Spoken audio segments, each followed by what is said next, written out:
Hello everyone. तो आज हम लोग स्टार्ट करने वाले अपना नेक्स्ट चैप्टर, जो कि है दो चरों में रैखिक समीकरण का योग। ठीक है, हमने पीछे 3 पार्ट्स में पॉलिनोमियल चैप्टर खत्म कर रखा है। ठीक है, तो आप चाहे तो एक बार उसे जा करके देख सकते हैं। उसको हमने काफ़ी अच्छे से ख़त्म किया। अभी उसका जो भी हमारे पास प्रैक्टिस बचा हुआ है उसका वीडियो आना बाकी है, तो एक बार हम लोग पढ़ लेते हैं चैप्टर वाइज। ठीक है, और मैंने जैसे कि बोला है कि लिंक डाल दूंगा पीडीएफ का, मतलब कि क्वेश्चन का जो भी पॉलिनोमियल का मैंने बना रखा है, तो एक बार प्रैक्टिस कर लेना। बाकी हम लोग ये सीरीज एंड होने के बाद से जैसे ही हम लोग ये खत्म कर लेंगे, जैसे कि हम लोग चैप्टर वाइज हम लोग अपना ये खत्म कर रहे हैं एक एक चैप्टर करके वन शॉट में, तो एक बार हमारा एक चैप्टर खत्म हो जाता है, उसके बाद हम लोग लाइन बाय लाइन, मेरे कहने का मतलब है कि हर एक चैप्टर का एक्सरसाइज बाई एक्सरसाइज हम लोग सोल्यूशन भी देखेंगे और साथ साथ पीवाईक्यू भी हम लोग देख लेंगे। मैं बताता चलूंगा कि कौन से पीवाईक्यू है, किस टाइप का पूछा जा रहा है। ठीक है, तो स्टार्ट करते हैं अपना चैप्टर। ठीक है, और बाकी जो भी बातें मेरे को याद आती जाएंगी मैं वो बीच बीच में बताते चलूंगा। ठीक है, तो चैप्टर स्टार्ट करने से एक सबसे पहला बात कि ध्यान से चैप्टर को देखें। है ना, चैप्टर काफ़ी बड़ा नहीं है और काफ़ी छोटा भी नहीं है, बट इंटरेस्टिंग है। ठीक है, इसका डेली लाइफ में भी हम लोग यूज बहुत बड़े पैमाने पर तो नहीं बता सकते हैं, बट एकदम नॉर्मली हम लोग बाजार जाते हैं तो उसमें हम लोग इसका यूज देख सकते हैं। ठीक है, तो स्टार्ट करते हैं अपने चैप्टर को बिना समय को बर्बाद किए हुए। तो एक बार फिर से मैं बोल दे रहा हूँ कि चैप्टर का नाम है दो चरों में रैखिक समीकरण का योग। ठीक है, चैप्टर का नाम है pair of linear equation in two variable. मैं इंग्लिश और हिंदी दोनों में चाहूंगा कि लिख दूं। ठीक है, चैप्टर का नाम है दो चरों में रैखिक समीकरण का योग। दो चरों में रैखिक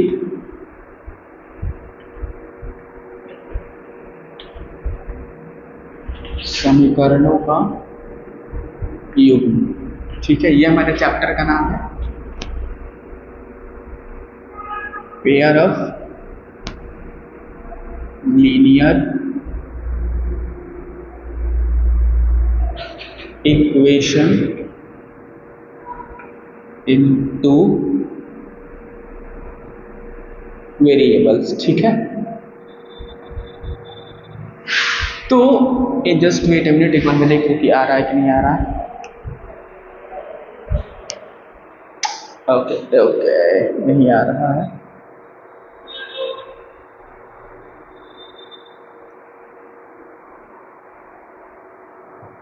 वेट अ मिनट।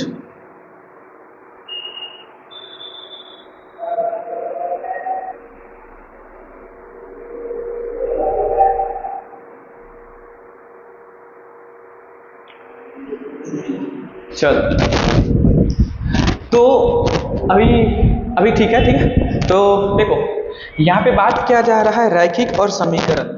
ठीक है, सबसे पहले देखो कि रैखिक अगर याद हो बहुपद, इसलिए मैं बोल रहा हूँ कि एक बार जा करके चैप्टर को देख लेना। पिछला जो भी बहुपद चैप्टर है हमने काफी अच्छे से उसको पढ़ रखा है। ठीक है, अगर यहाँ पे बात किया जाए रैखिक समीकरण, सबसे पहले रैखिक का मतलब क्या होता है, तो बहुपद में याद करो, जब हमारे पास घात एक होता था तो वैसे बहुपद हम लोग बोलते थे रैखिक बहुपद, यानी कि एक ऐसा बहुपद जिसका घात कितना होता है, एक होता है, उसे हम लोग रैखिक बहुपद बोलते थे।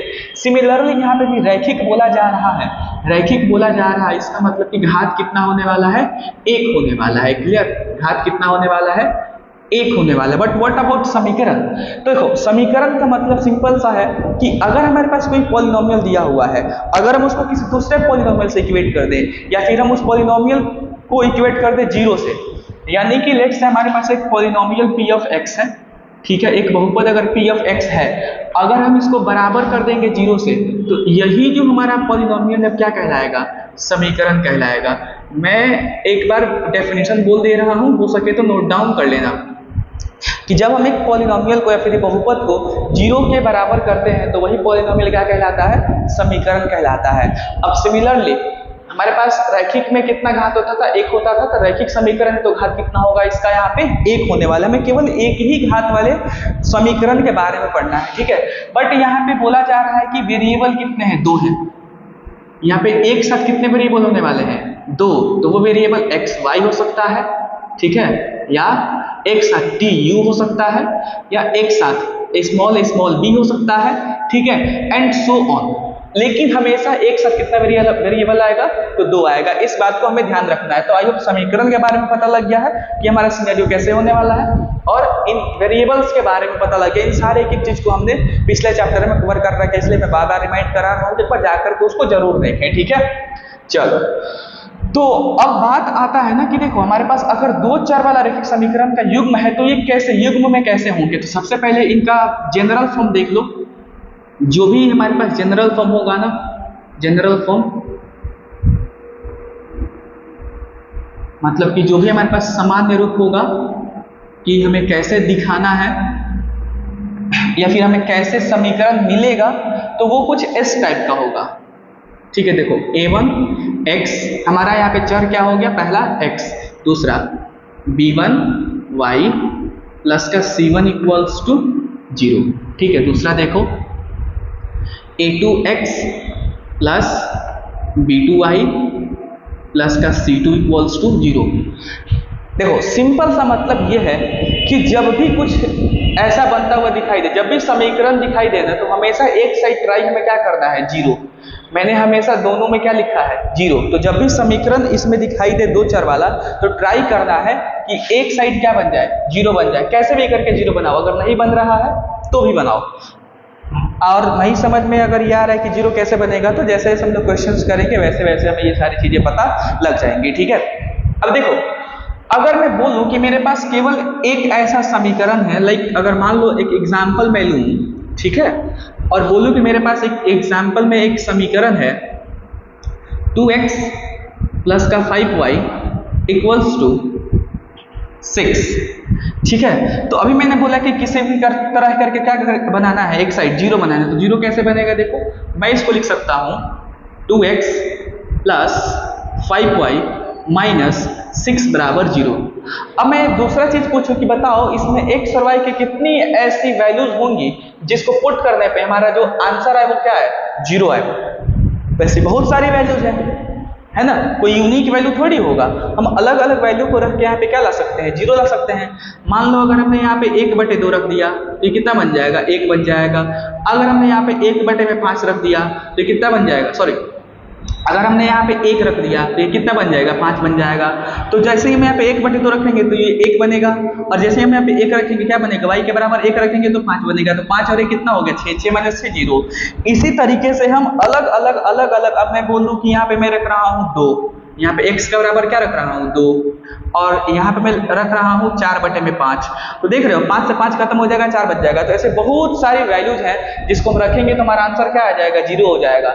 यानी अगर केवल हमारे पास एक समीकरण है और उसमें 2 चर हैं, दैट्स मीन्स इसका आंसर ये है कि इसके इनफाइनाइट हल होंगे, यानी कि बहुत सारे अनगिनत हल होंगे। मैंने क्या बोला कि अगर हमारे पास एक इक्वेशन है, एक समीकरण है 2 चर में, तो उसका कितना हल होगा, इसका अनगिनत हल होगा, ठीक है। इसका कितना हल होगा, अनगिनत हल होगा। लेकिन देखो, लेकिन यही हम एक साथ अब 2 समीकरणों को लेकर के हल करें, एक साथ 2 समीकरण। यहाँ पे मेरे पास केवल एक समीकरण था जिसका हल कितना होगा, अनगिनत होगा। तो कभी भी अगर एक समीकरण है, अगर 2 इक्वेशन 2 वेरिएबल दे रखा है, 2 चर दे रखा है, तो ध्यान रखना उसका कितना हल होगा, तो अनगिनत हल हो रहा होगा, ठीक है। लेकिन अगर मैं तुमसे पूछूं कि अगर हमारे पास 2 समीकरण है और दोनों को एक साथ सॉल्व करने को बोले जाए, तो उस पर हमारे पास कंडीशंस आ जाता है। देखो कैसे, अगर यही मैं एग्जाम्पल यहाँ पे लूँ दूसरा, मान लो मेरे पास है 2x प्लस में 5y इक्वल्स टू यही, और मैं दूसरा ले लूँ यहाँ पे, मान लो x प्लस y बराबर 8। अब मेरे पास ना 2 इक्वेशन है और 2 वेरिएबल है, तो हमारे पास जितने इक्वेशन है उतने वेरिएबल्स है, यानी हमारे पास इसको सॉल्व करने का मेथड क्या होगा। तो देखो हम क्या करते हैं कि इस इक्वेशन को लिख सकते हैं, इसको हम लोग फर्स्ट बोल देते हैं, इसको हम सेकंड बोल सकते हैं, ठीक है। तो हमारे पास यहाँ से x का वैल्यू क्या आ जाएगा, 8 माइनस वाई, क्लियर। अब इसको उठा करके हम डालेंगे इक्वेशन नंबर 1 में। हमारे पास इक्वेशन क्या है, एक, तो वो है 2x plus 5y equals to 6। अब जैसे यहाँ पे x का वैल्यू पुट करेंगे, ये हो जाएगा 8 माइनस वाई और प्लस में 5y इक्वल्स टू 6, ठीक है। अब देखो ये हो जाएगा 16, ये हो जाएगा माइनस का 2y, ये हो जाएगा प्लस का 5y, और ये हो जाएगा हमारा 6। तो ये हो गया 16 और ये हो गया हमारे पास प्लस का 3y इक्वल्स टू 6। तो ये 3y बराबर हो जाएगा 6 माइनस 16 यानी कि माइनस का 10, इसलिए y का वैल्यू क्या आ गया, तो माइनस का 10 बटे में 3। अब इसी चीज को कर लो, हमारे पास इस y का वैल्यू इस x में पुट कर दो, हमारे पास x, या फिर किसी भी एक इक्वेशन में पुट कर दो, नहीं तो इसमें पुट कर दो। तो x is equals to 8 minus 10 बटे में 3, तो ये हो जाएगा 8 प्लस का 10 बटे में 3, तो ये हो जाएगा 24 प्लस 10 बटे में 3, इसलिए x का वैल्यू कितना आ गया, 34 बटे में 3। और हम x और y को यदि यहाँ पे पुट करें तो आंसर 6 आना चाहिए, और यहाँ पे पुट करें तो आंसर 8 आना चाहिए, वेरीफाई करके देख सकते हो, ठीक है। तो देखो ये था हमारे पास बेसिक आइडिया। अगर हमने दो समीकरण को सॉल्व किया, जब हमारे पास दो समीकरण और दो चर है, उनको जब सॉल्व किया तो हमारे पास x और y का केवल एक यूनिक वैल्यू आया है, ये y और ये x, इन दोनों का क्या आया है, यूनिक वैल्यू आया है। तो अभी इन सारी बातों से मैं एक ही चीज बताना चाहता हूं कि अगर हमारे पास एक समीकरण जिसमें दो चर हैं, उसका इनफाइनाइट हल होगा, अनगिनत हल होगा। लेकिन अगर हमारे पास वही दो समीकरण है और दो चर है तो उसका यूनिक हल होगा, लेकिन केवल यही हल नहीं होगा, इसके अलावा और भी हल होते हैं, उसको हम लोग बाद में देखेंगे। पहले ये समझ लो कि अगर हमारे पास एक समीकरण दो चर है तो उसके कितने हल होंगे, अनगिनत हल होंगे। एक बार देखो 2 से 4 सेकंड के लिए, फिर से हम लोग आते हैं अपने नेक्स्ट टॉपिक पे, जो कि मैं बताने वाला हूं अभी, ठीक है।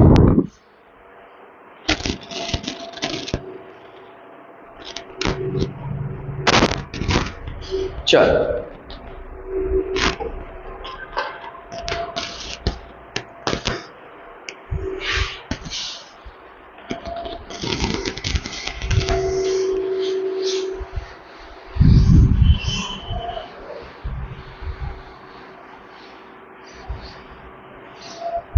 देखो अभी मैंने बोला था कि हम लोग देखते हैं कि इसका थोड़ा सा यूज देखने की, यूज हम लोग कैसे इसका कर सकते हैं। एकदम सिंपल सा यूज देखेंगे अपने क्लास 10th के लेवल पे, बहुत बड़ा यूज हम लोग देखने वाले हैं। जैसे मैं बोल रहा हूँ कि हम बाजार जाते हैं, ठीक है, हम कहाँ पे गए, बाजार गए, ठीक है। बाजार जाएंगे तो किसी शॉप में जाएंगे, ठीक है, किसी दुकान में चले गए, किराने की दुकान में, जहाँ पे दाल चावल चीनी ये सब वगैरह वगैरह मिल जाता है, ठीक है। तो हमने क्या खरीदा कि डे 1 पे, या यूं कह लो कि दो दोस्त गए, ठीक है, ये फ्रेंड 1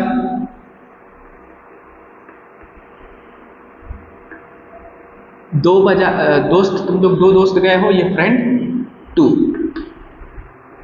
ठीक है।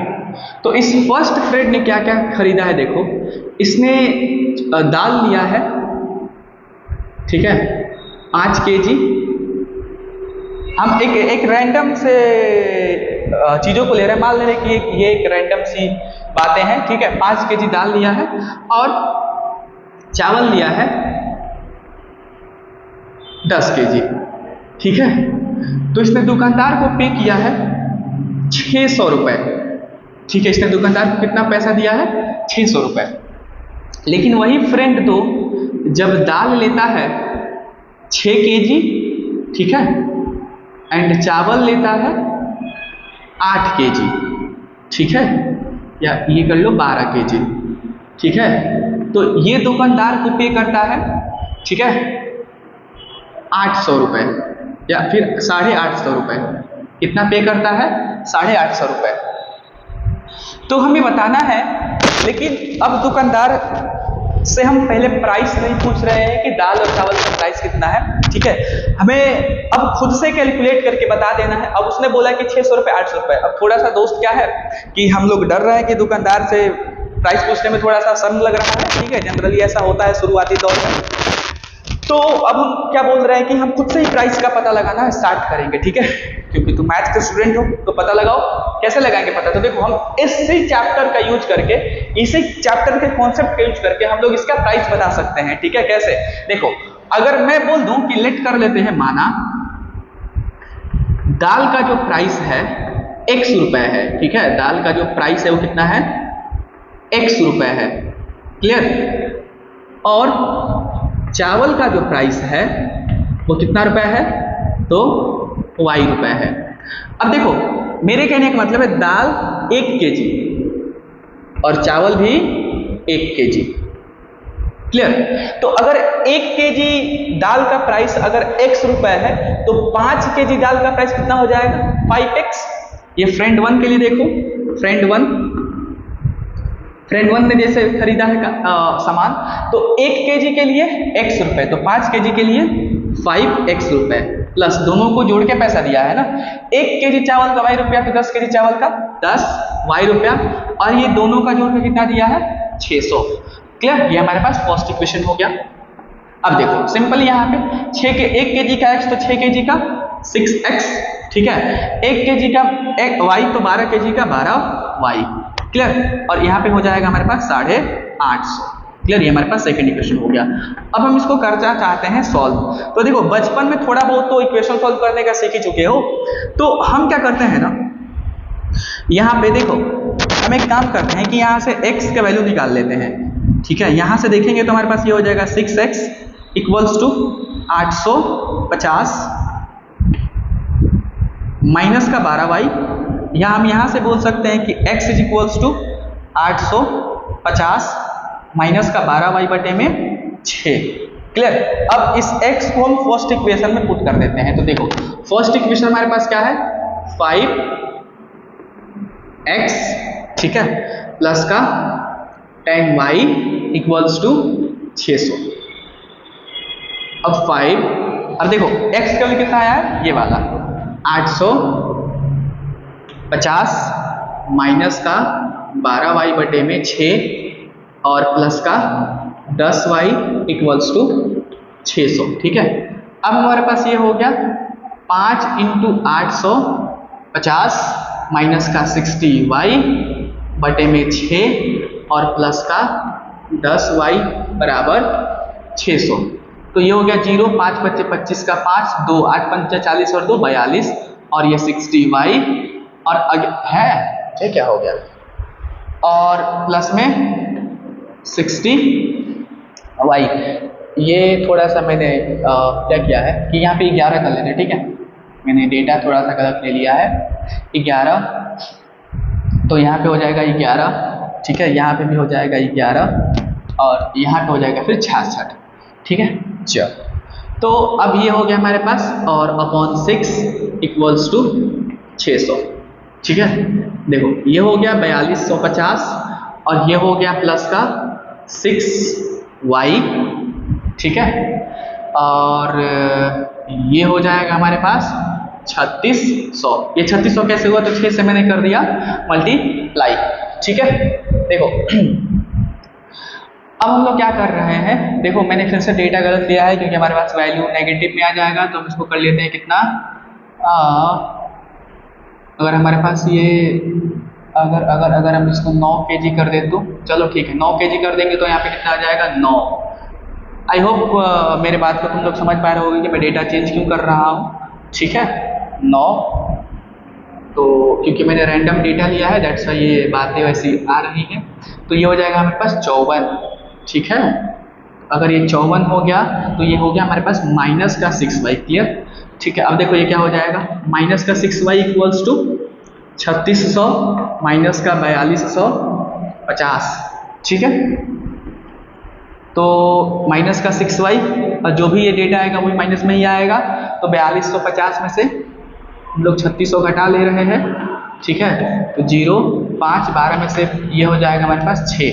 ठीक है, तो ये हो जाएगा 650, तो ये माइनस खत्म, तो इसलिए y का जो भी वैल्यू आया ना वो आ गया 650 बटे में 6 रुपए।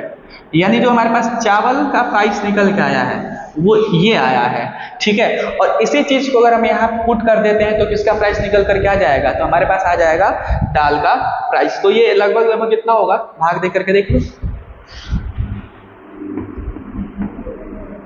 6 × 6 ये 5 0, तो 6 8 48 2, ये 108.3 रुपए और समथिंग कुछ होगा। ठीक है, ये 108.3 रुपए कुछ होगा। क्लियर। तो इसी तरीके से रफली हम लोग इसको 108 मान सकते हैं। तो रफली अगर हम बोल रहे हैं तो ये हमारे पास जो भी प्राइस होगा दाल का वो कितना है, रफली 108 रुपए। तो 108 अगर हम यहाँ पुट कर देते हैं तो हमारे पास किसका वैल्यू आ जाएगा, इसका भी वैल्यू आ जाएगा। तो देख रहे हो, ऐसे हम डेली लाइफ में इसका यूज कर सकते हैं चीज़ों की वैल्यूज को पता करने के लिए। ठीक है, तो आई होप ये बात समझ में आया होगा। लेकिन अभी हमारे पास अभी तो ये शुरुआत हुआ है। ठीक है, मेन काम ये है कि हमारे पास जो बात आ रहा है कि इसके सॉल्व करने के और सारे मेथड्स होते हैं। इसके सॉल्व करने के बेसिकली 3 मेथड्स होते हैं। ठीक है, एक बार इसको देख लो, फिर से हम लोग इसको मिटाते हैं।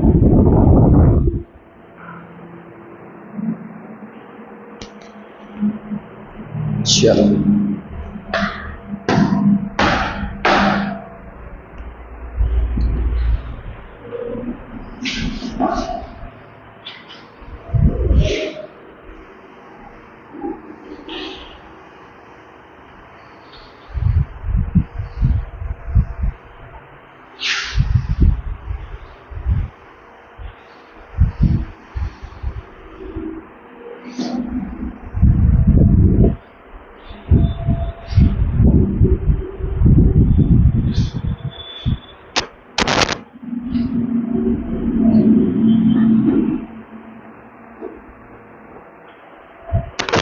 तो अगर हमारे पास 2 वेरिएबल्स वाले इक्वेशंस हैं तो देखो उसको सॉल्व करने के बेसिकली हमारे पास 3 मेथड्स होते हैं।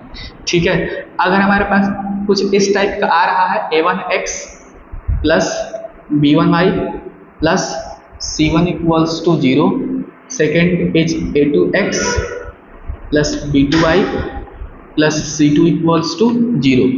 तो इसको सॉल्व करने के कितने मेथड है, 3 मेथड है। देखो, सबसे पहला जो मेथड हम लोग पढ़ने वाले हैं वो है प्रतिस्थापन विधि। ठीक है,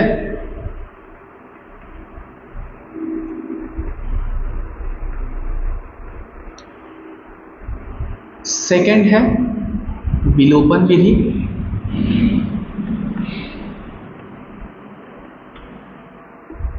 थर्ड है हमारे पास वज्र गुणन विधि।